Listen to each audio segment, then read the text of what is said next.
Seguimos en nuestra nueva serie acerca de la Confesión de Londres de 1689. Le hemos titulado La fe que confesamos.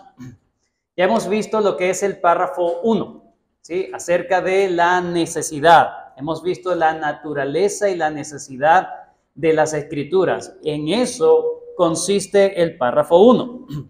Los redactores de la Segunda Confesión de Londres, la Confesión de Fe de Londres de 1689 se conoce como la Segunda Confesión de Londres de 1689, porque fue publicada en 1689.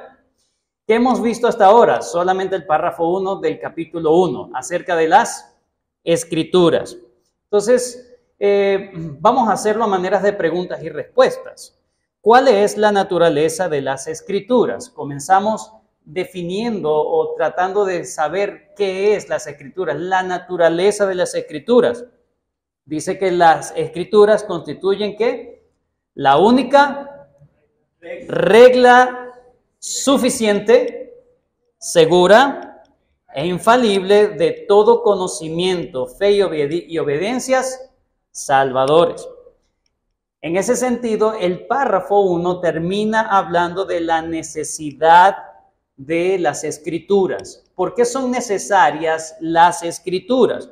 Bueno, dentro de todo el párrafo nos ha hablado que hay un conocimiento salvador. Dice, el conocimiento de Dios y de su voluntad que es necesario para la salvación. Yo todo lo que voy a leer de la Confesión de Londres será la versión que ha sacado la librería, la editorial Legado Confesional, Legado Bautista Confesional, ¿ok? Así que la última parte de lo que dice la confesión, el párrafo 1 dice el conocimiento de Dios y de su voluntad que es necesario para la salvación. Lo primero que debemos entender es que hay una insuficiencia de conocer la voluntad de Dios solamente por la revelación natural. ¿Qué es la revelación natural? No solamente la creación, también dice la confesión que es nuestra conciencia y entender las obras de la providencia de Dios. ¿Ok? Eso nos deja suficientemente convictos para el juicio de Dios, pero son insuficientes para darnos a conocer la voluntad salvadora de Dios. Entonces Dios ha querido dejar por escrito su voluntad salvadora, su revelación especial, su revelación salvadora. Ha dado algunas razones este primer párrafo. Primero, por la insuficiencia de la revelación natural o general, ya lo dijimos. También para preservar, dice el párrafo, para preservar y propagar mejor la verdad, para un establecimiento y consuelo más seguro de la iglesia contra la corrupción de la carne y la malicia de Satanás y del mundo, y para el cese y porque Dios ha cesado, ¿verdad?, las anteriores formas en cómo Él se ha revelado. Así que eso convierte, lo cual hace que las Santas Escrituras sean muy necesarias. Hay una palabra clave para entender el párrafo 1. O mejor dicho, una doctrina que se expone en el párrafo 1. ¿Cuál es la doctrina que se expone o que se maneja en el párrafo 1? Revelación de Dios. ¿Ok? Cuando usted lee el párrafo 1, usted debe considerarlo a la luz de la revelación de Dios. ¿Qué significa eso, hermanos? Las Escrituras fueron llevadas a cabo en algún tiempo de la historia, pero no siempre existió la Escritura, pero sí existió siempre una revelación salvadora de parte de Dios. ¿Ok? ¿Cómo se salvaban las personas antes? ¿Cómo sabían la voluntad de Dios antiguamente? Bueno, Dios usaba muchos medios, muchas maneras, pero todas esas revelaciones que el Señor daba, revelaciones salvadores, y que por esas revelaciones estas piadosos del Antiguo Testamento llegaron al conocimiento de la fe verdadera y se salvaron por la fe, por medio de la fe, ese conocimiento salvador, esa revelación salvadora ha quedado por escrito. Le plugo a Dios quedar por escrito. Por eso es que es necesario las escrituras. ¿Sí? Estoy dando un breve repaso de lo que es el párrafo 1. En la tarde de hoy espero llegar hasta el párrafo 7. Espero. Vamos a ver si nos da la oportunidad. Vamos a seguir conociendo lo que es la Confesión de Londres en este capítulo 1. Y en ese sentido, la Confesión de Londres tiene una coherencia, ¿ok? Tiene un pensamiento lógico la Confesión de Londres. Todos los redactores de la Confesión, ellos pensaron en este siglo XVII, pensaron de forma lógica cómo colocar cada una de las doctrinas de forma concadenada, coherente, que una nos guíe a la otra, ¿ok? Todo lo que vamos a ver se deriva precisamente del párrafo 1. El párrafo 1 es vital, es la base. Y todo lo que vamos a ver, todas las doctrinas que se desprenden del párrafo 1 de la revelación de Dios, es lo que vamos a ver a partir del párrafo 2 hasta el párrafo 10. Son 10 párrafos que tiene la Confesión de Londres. Entonces vamos a seguir este pequeño bosquejo, se lo voy a presentar. Lo vamos a hacer una vez más, a manera de preguntas.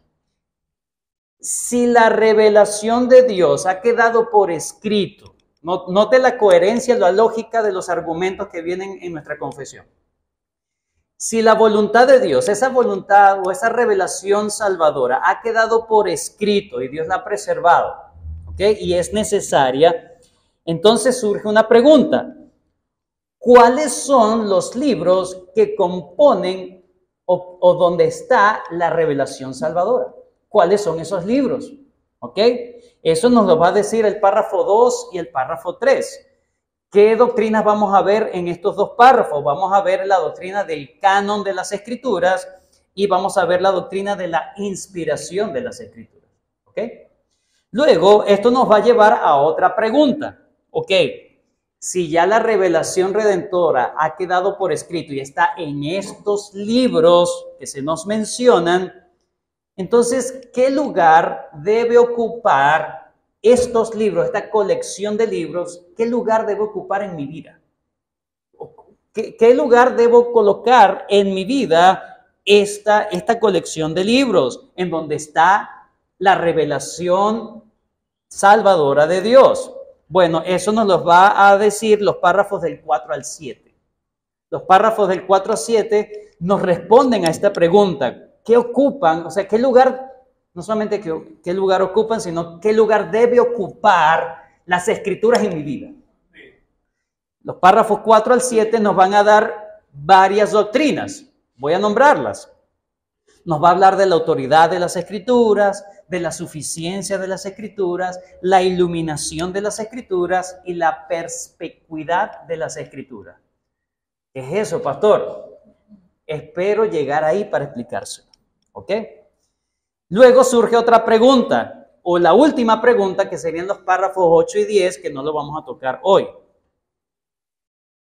Si es importante, si es necesaria las Escrituras, si estas Escrituras sabemos cuáles son los libros que son las Escrituras y sabemos cuál es el lugar que debe reinar en mi vida, las Escrituras, entonces ahora la última pregunta sería, ¿cómo uso las Escrituras correctamente?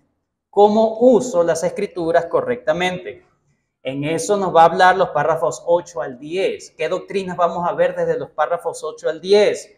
Vamos a ver la accesibilidad de las Escrituras. Sí, es una doctrina. La accesibilidad de las Escrituras. Luego vamos a ver la hermenéutica de las Escrituras, es decir, cómo se interpretan las Escrituras. Y por último, el manejo correcto de las Escrituras. ¿En qué momento los uso? O cómo los uso en ciertos momentos, ¿ok? Entonces, les he dado un panorama general del todo el capítulo 1. De esta forma didáctica, de esta forma, tratar de entenderlo con estas preguntas, ¿ok? Entonces, párrafos 2 y 3, ya hemos visto lo que es el párrafo 1 acerca de la necesidad de las Escrituras, su naturaleza y la necesidad. Ahora vamos a responder la pregunta, ¿cuáles son los libros que conforman las Escrituras. Párrafo 2, vayan conmigo. Párrafo 2 de la Confesión de Londres en el capítulo 1. Dice, con el nombre de Santas Escrituras o la palabra de Dios escrita, ya se incluye todos los libros del Antiguo y Nuevo Testamento, que son los siguientes. ¿Cuáles son los libros del Antiguo y Nuevo Testamento que son las Escrituras? Cierren sus confesiones y vamos a decirlo de memoria. ¿Pueden hacerlo? Vamos, a la cuenta de 3. 1, 2, 3. Génesis, Éxodo, Levítico, Número, Deuteronomio, Josué, Jueces, Ruth, Primera y Segunda de Samuel. Ya va, Jueces, Ruth, Primera y Segunda de Samuel. Primero y segundo de Samuel, primero y segundo de Reyes, primero y segundo de Crónicas, Esdras, Nehemías, Esther, Job, Salmos, Proverbio, Eclesiastés, Cantares, Isaías, Jeremías, Lamentaciones, Ezequiel, Daniel, Oseas, Joel, Amós, Abdías, Jonás, Miqueas, Nahum, Habacuc, Sofonías, Ageo, Zacarías, Malaquías. Nuevo Testamento: Mateo, Marcos, Lucas, Juan, Hechos, Romanos, Primera y Segunda de Corintios, a los Corintios, Gálatas, Efesios, Filipenses, Colosenses, Primera y Segunda a los Tesalonicenses, Primera y Segunda a Timoteo, Tito, Filemón, Hebreos, Santiago, Primera y Segunda de Pedro, Primera y Segunda y Tercera de Juan, Judas, Apocalipsis. Si son tan necesarias las Escrituras, entonces debemos conocer la revelación de Dios. Es necesario que se lo aprenda de memoria. Es necesario que se lo aprenda en orden. Hay que poner a funcionar nuestra inteligencia, hermanos. Usted es inteligente. ¿Sí?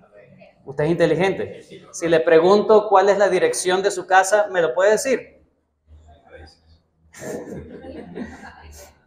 Hay información retenida. Es un asunto de memorizar, de hacerle la disciplina, hacer el ejercicio de la memoria. Muy bien. Todos estos libros, todos estos versículos, todos estos libros conforman las Santas Escrituras. ¿Cuántos libros son?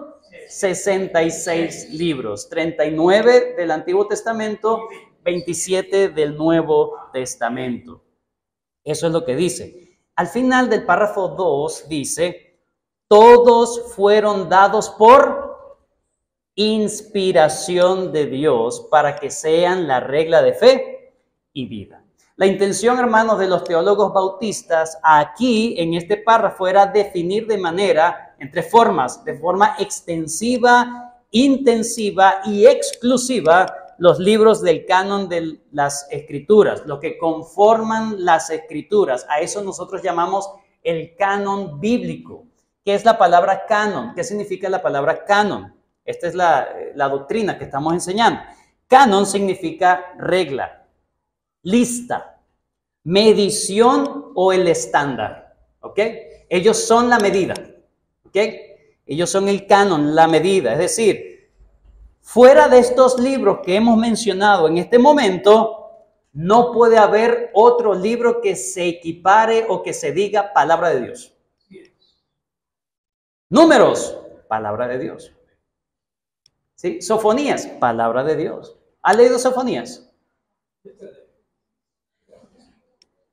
¿Qué dice el Sofonías? ¿De qué trata Sofonías? ¿Cuál es el autor? Bueno, Sofonías, pastor. Sí, bueno.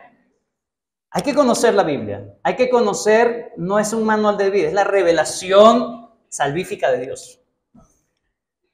Ahora, ella es la medición, ¿ok? No puede haber otro libro porque hay una sola razón de que estos 66 libros sean llamados las Santas Escrituras. ¿Cuál es la razón? ¿Fueron qué? Inspirados por Dios. Esa es la razón. La razón es que solo ellos y no hay otros libros que han sido inspirados por Dios. Entonces hablamos de la doctrina rápidamente de la inspiración. ¿Qué es la inspiración? Bueno, el pastor James Renihan define la inspiración como la actividad de Dios que proporciona una garantía de la verdad del texto, y de su autoridad en cuestiones de fe y práctica. Así lo define él. Otro teólogo llamado E.J. Young dice, según la Biblia, la inspiración es una superintendencia de Dios Espíritu Santo sobre los escritores de la Escritura. Una superintendencia, ¿sí? Es una guía, él estaba monitoreando.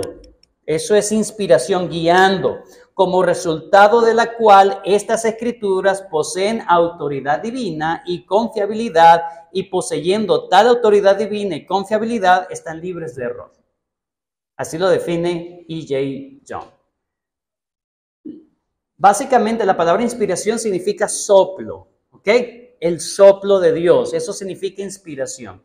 Pero el aliento, exacto. Pero no significa que la inspiración de Dios fue una inspiración mecánica. ¿Qué significa eso? Que los escritores fueron meros secretarios, que estaban nulos de su razonamiento, de su entendimiento de las circunstancias, ¿ok? Eso significa inspiración mecánica. La inspiración mecánica es de repente que, ay, la mano se me movió. Esa es palabra de Dios, seguro. No fue así la inspiración divina, ¿sí? No es mecánica, ¿ok? Tampoco es dinámica. Eso es importante. La inspiración divina tampoco es dinámica. Dios, escuchen, no inspiró o reveló a las mentes de las personas conceptos y ellos lo pusieron como entendieron. Eso significa inspiración dinámica. Es como una sinergia. No es así tampoco. La inspiración de Dios es una inspiración orgánica. Esa es la palabra. ¿Okay? La inspiración orgánica. La inspiración orgánica significa que Dios usó y guió los pensamientos, las intenciones, las palabras de los escritores bíblicos para que cada palabra que salió de ellos, cada frase, cada oración y cada sección que ellos escribieron sea lo que Dios quiso que se escribiera. Esa es la inspiración orgánica. Por eso es que las escrituras tienen algo que no tiene otro libro otros libros, que es autoridad. Eso es lo que nos dice el párrafo 3. Vayan conmigo al párrafo 3.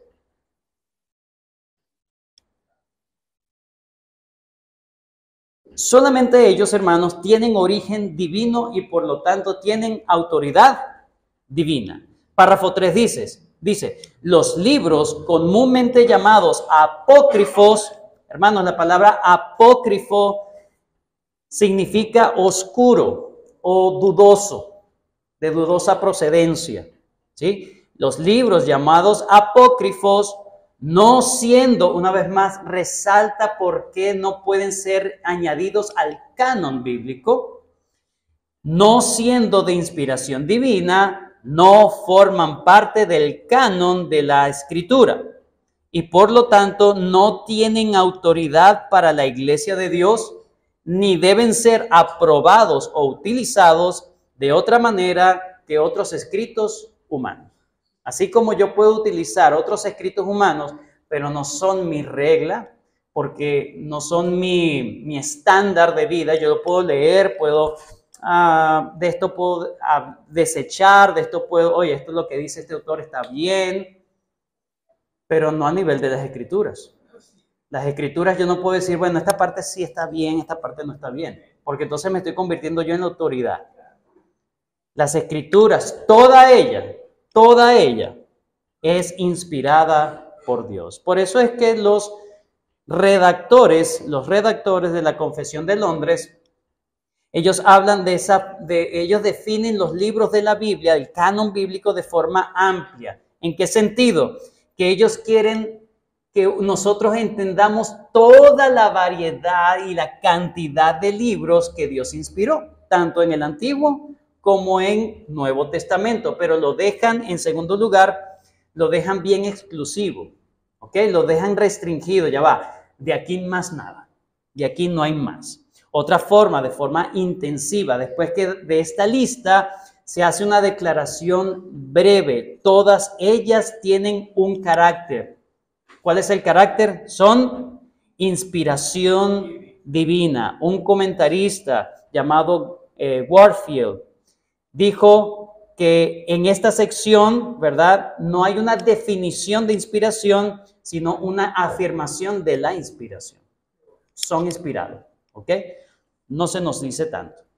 Muy bien, entonces hemos visto los párrafos 2 y 3. ¿Por qué lo hemos visto? ¿Cuál es la pregunta que hemos tratado de contestar en los párrafos 2 y 3? ¿Cuáles son entonces esos libros que contienen, que son, mejor dicho, la revelación salvífica de Dios? Son esos libros. ¿Por qué? Porque fueron inspirados, fueron guiados por Dios. Es como cuando una persona agarra la mano de un niño y lo va guiando. Las personas, hay parte de las escrituras donde Dios dijo, escribe esto. Sí, pero la mayoría de las escrituras fue escrita de forma inspirada, inspiración orgánica, que significa que Dios usó su forma de pensar, su forma de razonar, su forma de interpretar los asuntos, su forma de expresar con las palabras. Esa era la forma exacta que Dios quería y esa palabra es la que Dios quería. Por lo tanto, es una inspiración plenaria. Toda la escritura es inspirada. No es solamente algunas partes. Esta parte es medio rara. Esta no parece tan inspirada como la otra. Es porque no te gusta. Pero toda la escritura es inspirada y toda es verbal. No son los conceptos inspirados, son las palabras inspiradas. Muy bien. Vamos con la otra pregunta, que va de los capítulos, de los párrafos 4 al 7. De los párrafos 4 al 7, ¿cuál es la pregunta que vamos a responder? ¿Cuál es el lugar que ocupan las escrituras? O mejor dicho, ¿cuál debe ser el lugar que ocupan las escrituras o que deben ocupar las escrituras en nuestras vidas? Y con eso espero hacer redonda la clase de hoy, ¿okay? Para que nos motivemos a orar, porque venimos a orar, ¿verdad que sí? Muy bien. Párrafo 4 al 7 nos hablan de que la Biblia debe tener un lugar único en la vida de los seres humanos, puesto que es de inspiración divina, Dios es uno y debemos conocerlo por medio de las escrituras, ¿ok? Debe ser considerada tal como es, que es palabra de Dios. Y si es palabra de Dios, debe ser altamente respetada. Esa es la palabra, gracias. Esa es la palabra, debe ser altamente respetada. Como es palabra de Dios, en primer lugar, el párrafo 4 nos dice que ella es la autoridad de los cristianos, de los seres humanos, mejor dicho. Párrafo 4 dice, la autoridad de la Santa Escritura por la cual ésta debe ser creída o aceptada también, no depende del testimonio de ningún hombre o iglesia, sino enteramente de Dios, quien es la verdad misma. El autor de la Santa Escritura, o de la Santa Escritura, por lo tanto, debe ser recibida porque es la palabra de Dios. Debe ser recibida no por el testimonio que se ha dado en la historia de la iglesia o personas que digan, mira, acepta, esta es la palabra de Dios porque la persona me dijo. No, porque simplemente ellas son palabra de Dios. Este párrafo nos habla de la fuente de la autoridad, ¿sí? Ellas son autoridad, pero yo debo hacerla mi autoridad. Eso es diferente. Es como el mismo Dios. Dios es el Dios de todo, pero yo debo hacerlo a Él mi Dios. Es como el día de reposo. El día de reposo en sí es santo, pero yo debo santificarlo. Es como el matrimonio. La palabra de Dios dice, honroso sea en todos el matrimonio. Así que el matrimonio en sí mismo es honroso, pero yo debo honrarlo. Es el mismo principio. Las escrituras son la autoridad y yo debo hacer la de ella mi autoridad. Es mi autoridad. ¿Por qué? Porque ella viene de Dios. Una vez más cito a Warfield. Dice, por ser inspirada, la escritura es la palabra de Dios y por ser la palabra de Dios, ejerce autoridad legítima sobre los pensamientos y los actos de los hombres. No solamente me dice qué hacer, sino cómo pensar. Eso es. Así debe ser la Biblia en mi vida. Así deben ser las escrituras en tu vida. ¿Es así las escrituras en tu vida, hermano? Así debe ser. Cuando entendemos es la palabra de Dios, de mi Dios, yo tengo que considerarla en alta estima. La escritura, hermanos, no deriva su existencia o su autoridad de la iglesia. Es decir, si la iglesia lo dice, entonces yo lo creo. No. Más bien, la iglesia deriva su existencia y su autoridad por la palabra de Dios, la palabra que Dios le asigna. Pero pasemos al párrafo 5. ¿Qué nos habla el párrafo 5? Ya el párrafo 4 nos habla de dónde deriva la autoridad de la Biblia, de ella misma, porque es la palabra de Dios. Su autoridad es ella misma porque tiene un autor divino, es Dios. Ahora, ¿cómo sabemos? Sería la pregunta y es lo que va a responder el párrafo 5. ¿Cómo sabemos o cómo podemos confiar que todos esos libros realmente son palabra de Dios? Porque si lo voy a hacer, la autoridad de mi vida, si todos esos libros que se han mencionado son la palabra de Dios, ¿qué me convence a mí para saber o para estar persuadido de que estos verdaderamente son la palabra de Dios y son la inspiración divina? ¿Sí? ¿Cómo sé yo que son inspirados verdaderamente por Dios y por lo tanto lo debo hacer mi máxima autoridad, la máxima autoridad en mi vida? Nos los comenta el párrafo 5. Vayan conmigo. El párrafo 5 dice, el testimonio de la iglesia de Dios puede movernos e inducirnos a tener una alta y reverente estima por las escrituras o por las santas escrituras. Y el carácter celestial de su contenido, la eficacia de la doctrina, la majestad de su estilo, la armonía de todas las partes.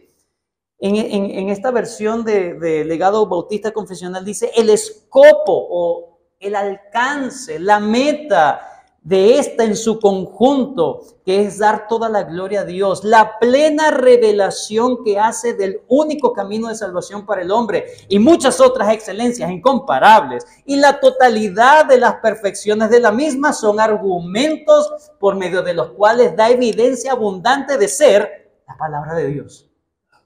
Note todos los argumentos que hay, tanto externos como internos de la palabra de Dios, que nos pueden ayudar a persuadirnos de que sí son la palabra de Dios. Todos esos libros son palabra de Dios. Vuelvo a repetirlo. Sería el testimonio de la iglesia, cómo en la iglesia en los años han dado testimonio de que esos son los libros. Esa sería una evidencia externa, pero la evidencia interna, dice, el carácter celestial de su contenido, la eficacia de la doctrina, la majestad de su estilo, la armonía de todas las partes, el escopo o el alcance de su conjunto, que es dar toda la gloria a Dios, la plena revelación que hace del único camino de salvación para el hombre y muchas otras excelencias incomparables y la totalidad de las perfecciones de la misma son argumentos por medio de las cuales da evidencia abundante de ser palabra de Dios. ¿Ellos son qué? Evidencias. Evidencias, ellas están allí. Hay ciertas formas que nos ayudan a entender que todos estos libros hay una coherencia. Más de 1500 años para que quedaran estos libros. Ninguno de los autores se conocían para decir, ¿qué vas a escribir tú para yo saber qué te puedo ayudar ahí? No, más de 40 autores inspirados por Dios, la forma en cómo se expresan, la forma en cómo dirigen la vida del creyente, son cosas que nos ayudan a persuadirnos, son evidencias abundantes. Pero aquí hay un corte en la misma confesión. Dice, no obstante, o sin embargo, nuestra persuasión y certeza plenas de su verdad, infalible autoridad divina, no provienen de esas evidencias, esos argumentos. Provienen de la obra interna del Espíritu Santo, dando testimonio en nuestros corazones por medio de la palabra y con la palabra. Es el Espíritu Santo mismo que nos convence de que toda la palabra de Dios es la palabra de Dios. ¿Y cómo nos va a convencer? Por medio de la palabra y con la palabra. Así lo hace el Espíritu Santo.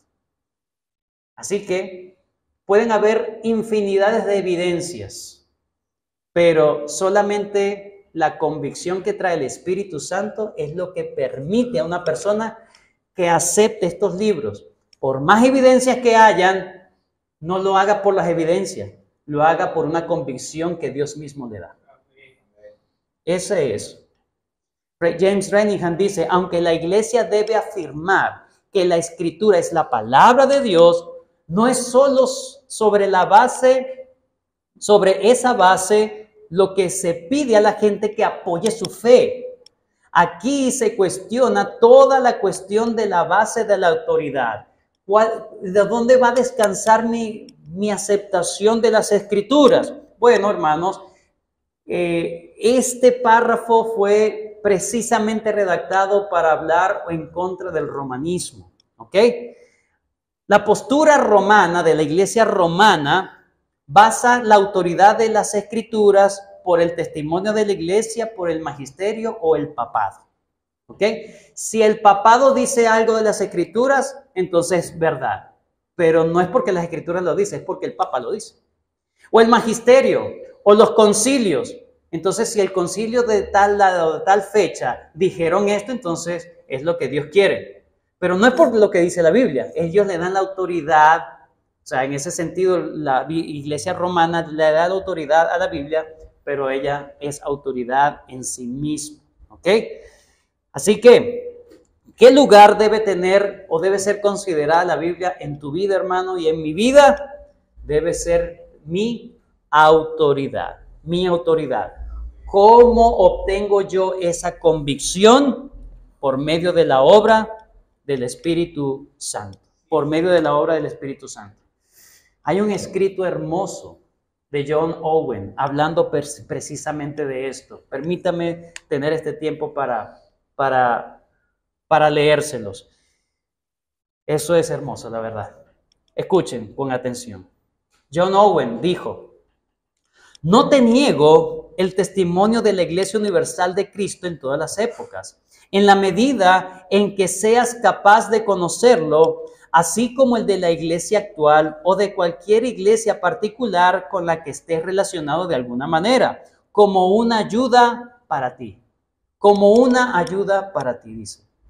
Haz lo mejor que puedas de él, solo que no descanses en él, en esas ayudas, ¿sí? Para convencerte, no descanses en él.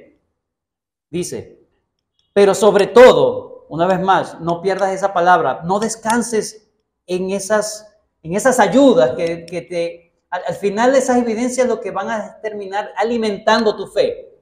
No es la base de tu fe, pero alimentan tu fe.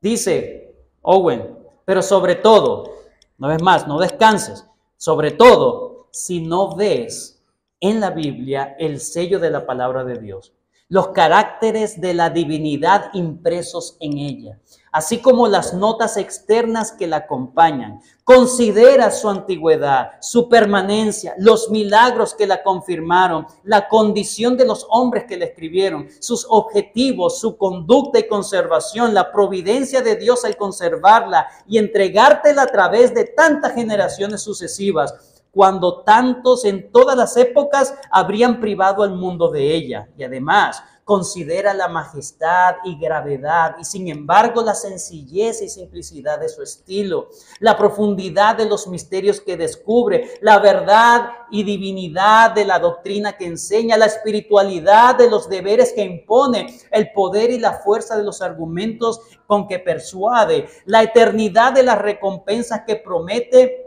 y de los castigos que amenaza, el fin y el alcance del conjunto, reformar al mundo, descartar y extirpar la maldad y proveer la santidad y la rectitud, y así fomentar la gloria de Dios y conducir al hombre a la bienaventuranza eterna y etcétera. La comprensión de que todas estas evidencias lo que hacen es alimentar. Cuando yo veo la belleza de las Escrituras, lo que ha hecho las Escrituras, cómo las Escrituras convierten el alma, todas estas cosas ayudan a mi fe, pero la base de mi fe es la propia obra del Espíritu Santo. ¿Qué debemos hacer entonces con las Escrituras? ¿Cómo debo estimar las Escrituras? Deben ser mi autoridad. Debe ser mi autoridad. En segundo lugar, el párrafo, eso lo dice el párrafo 4 y 5, debe ser mi autoridad. El párrafo 6 nos dice que yo debo considerarla suficiente. Eso es lo que nos dice el párrafo 6. Debe ser considerada suficiente. No necesito más, es lo que dice.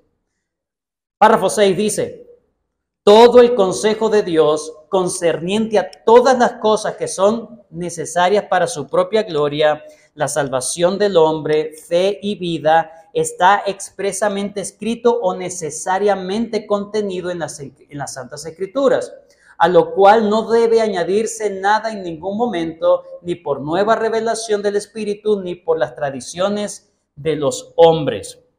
Una vez más, lo que nos enseña este párrafo, me faltó una parte del párrafo, la segunda parte del párrafo dice: no obstante, reconocemos que la iluminación interna del Espíritu de Dios es necesaria para el entendimiento salvador de las cosas que están reveladas en la palabra. Y reconocemos que hay algunas circunstancias concernientes a la adoración a Dios y al gobierno de la iglesia que son comunes a las acciones y sociedades humanas, que deben ser ordenadas a la luz de la naturaleza y la prudencia cristiana conforme a la regla general de la palabra, las cuales siempre deben ser obedecidas u observadas. Muy bien, 3 cosas nos dicen este párrafo 6, hablando de la suficiencia de las Escrituras. Número 1, esa sería la doctrina que nos está enseñando. ¿Okay? Número 1, el párrafo 6 nos dice: todo lo que necesitamos saber para la gloria de Dios, la salvación del hombre, la fe y la vida se encuentra de forma expresa o implícitamente o contenida en las Escrituras. Todo lo que necesitamos, ¿para qué? Para vivir para la gloria de Dios. ¿Para qué? Para la salvación del hombre, para la fe y para la vida están escritas expresamente o implícitamente o contenidas en las Escrituras. Aquí los bautistas no afirman que la Biblia sea el único libro de texto que debe tener el cristiano. ¿Qué? No significa eso. Aquí simplemente se está afirmando que todo lo que necesitamos para la vida piadosa, para la fe, no lo vas a encontrar en otro libro, sino en las Escrituras. ¿Ok? Sencillo. Todo está ahí.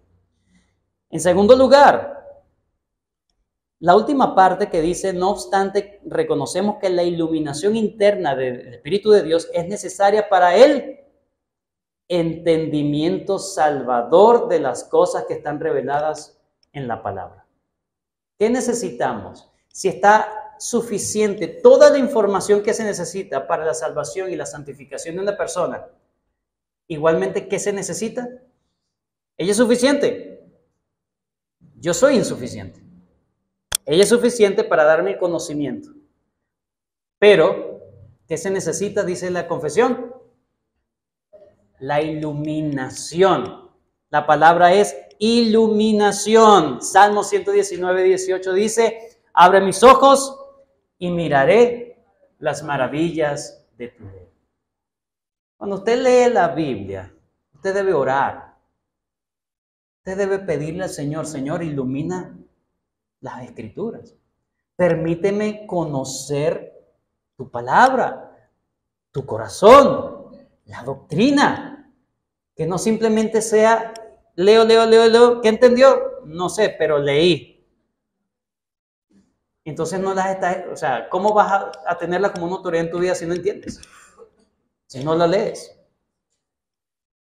Segunda de Corintios capítulo 4, versículo 4 dice, en los cuales el Dios de este siglo cegó el entendimiento de los incrédulos para que no les resplandezca la luz del evangelio de la gloria de Cristo, el cual es la imagen de Dios.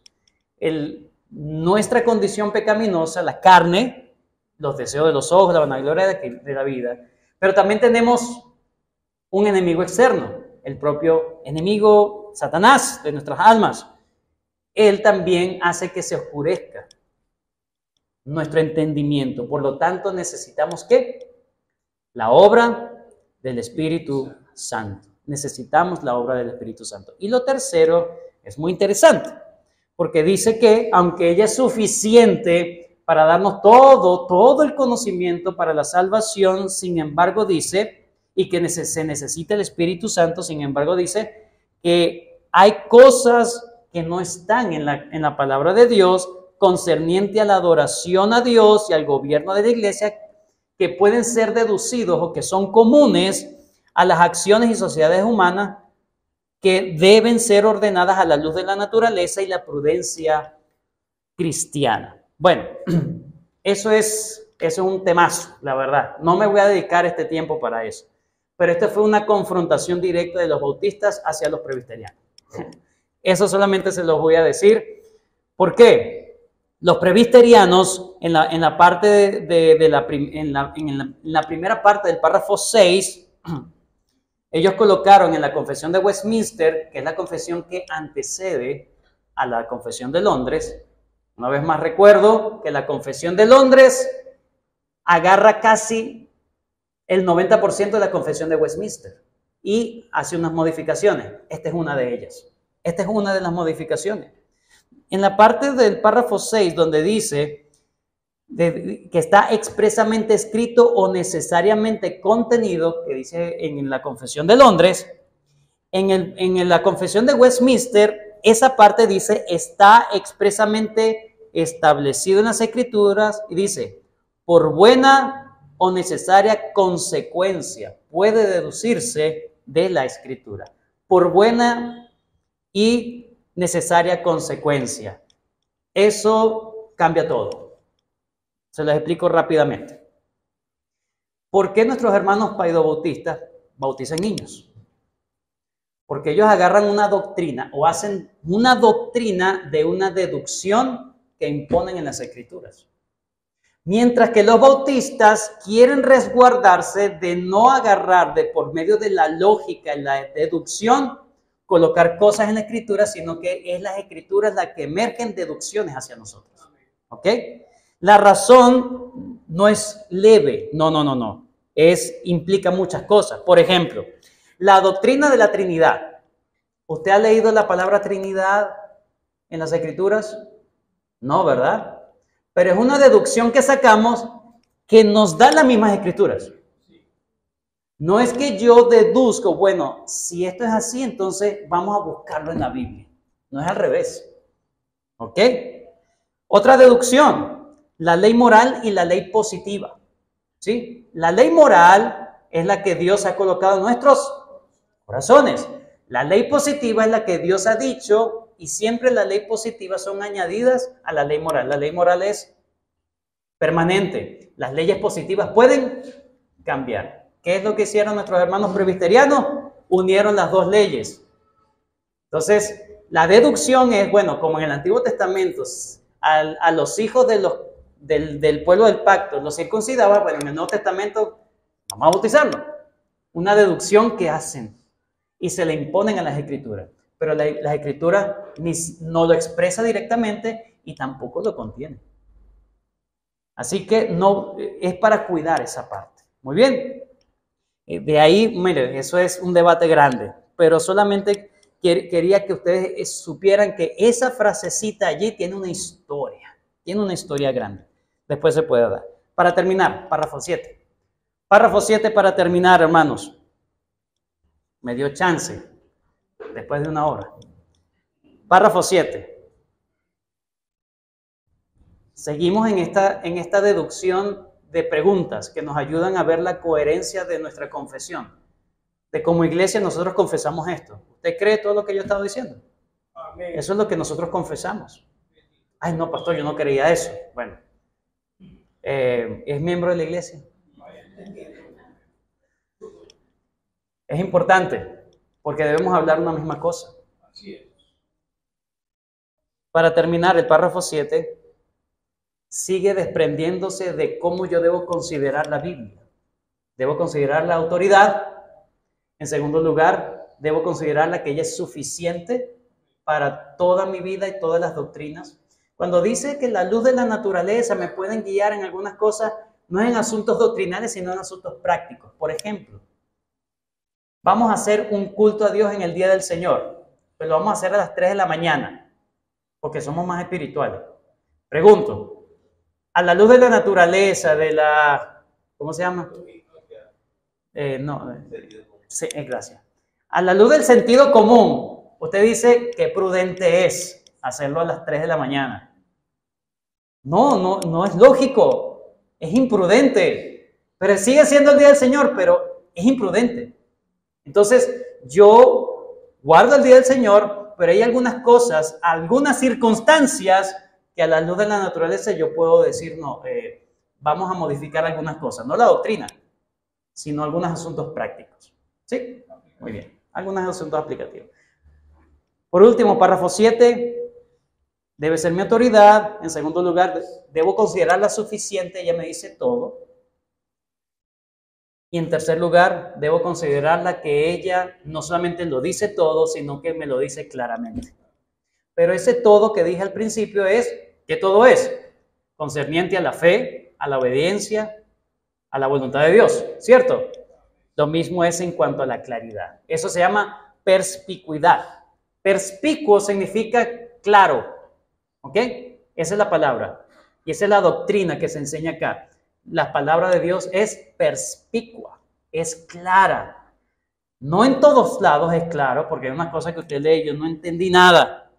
Sí, pero en cuanto a, dice párrafo 7, terminemos allí con el párrafo 7. No todas las cosas en la Escritura son igualmente claras en sí mismas, ni son igualmente claras para todos. Sin embargo, aquellas cosas que es necesario para saber, creer, obedecer para salvación, se proponen y exponen tan claramente en uno y otro lugar de la Escritura que no solo los eruditos, sino también los que no lo son, pueden adquirir un entendimiento suficiente de tales cosas mediante el debido uso de los medios ordinarios.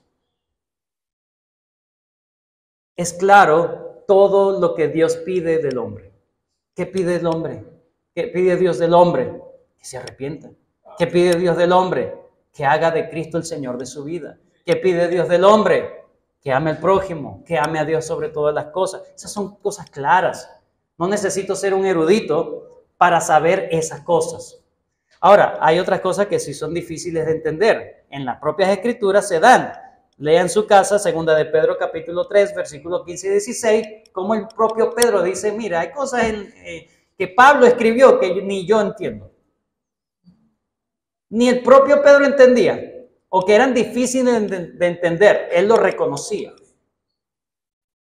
Lo malo es que los inconstantes e indoctos tuercen. Ese es el problema. Este párrafo no desestima la ayuda de la iglesia para tu interpretación de las Escrituras. Este párrafo tampoco desestima los maestros que Dios ha colocado en la iglesia para interpretar las Escrituras. Lo que este párrafo está diciendo es que lo básico para tu salvación y tu piedad y tu santidad está claramente. No necesitas a otra gente, necesitas estudiar, necesitas saber leer y escribir para entender claramente la voluntad de Dios para tu santidad y para tu salvación. Así que no hay excusa, este párrafo nos dice, no hay excusa para una vida impía. No hay excusa para no obedecer a Dios. No hay excusa porque lo que la voluntad de Dios se revela y se expresa ahí en las Escrituras está allí. No hay excusa para yo hacer cosas a mi manera. Yo obedezco a Dios a mi manera. No. Dios no solamente dice qué debes hacer, sino cómo lo debes hacer también. Las escrituras son perspicuas en ese sentido. Bien, terminamos entonces con la última pregunta. ¿Cómo debo usar entonces las escrituras? Con el favor del Señor, el miércoles que viene seguimos viendo el párrafo 8, 9 y 10. Oremos. Gracias, Señor, por tu palabra.